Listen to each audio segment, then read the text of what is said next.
Welcome back. Tonight for dinner we're having kickin' chicken baked in the oven and a big salad. It's an easy summertime meal. I have 4 chicken breasts and they're pretty thick. So what I'm going to do is go ahead and slice them in half and kind of butterfly them. So then that way they cook a little bit faster. All right. Get those done.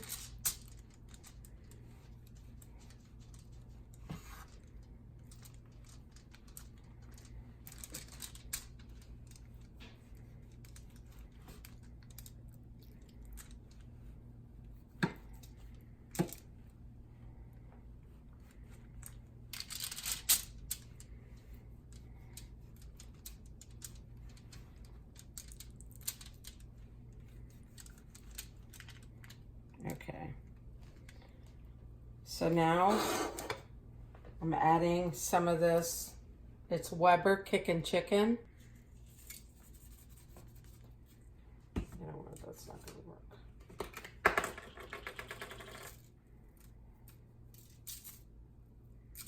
I'm going to season them generously and then rub this into the chicken.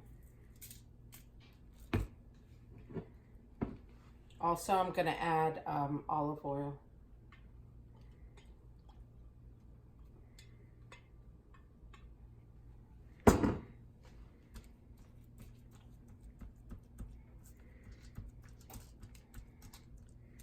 I'll be seasoning both sides. Flip these over here in a minute.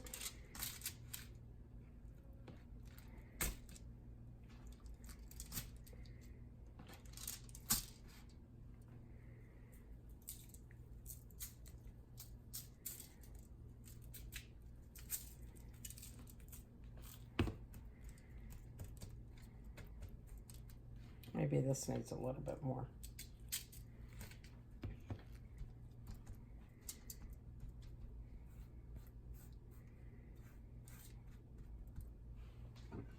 And what I'm doing is I'm using the chicken with this hand and then the other stuff with this hand. So I'm not messing up or getting both hands with raw chicken. Okay, so that's it. I'm going to put it into the oven on 350 degrees in a preheated oven. And then after 30 minutes, I'll check it. If they're cooked, they should be an internal temperature of 160 degrees. If they're not, then I'll probably cook them for another up to 45 minutes. And then they should be done. This is the big salad I made. It is iceberg lettuce, red onions, different colored peppers, cucumbers, tomatoes, and feta cheese. All right, the chicken did take about 45 minutes to bake. Smells really, really good. This will be delicious with that big salad that I just made. Kickin' chicken and salad, that's what's for dinner.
cute. That'd be cute for outside. That's cute.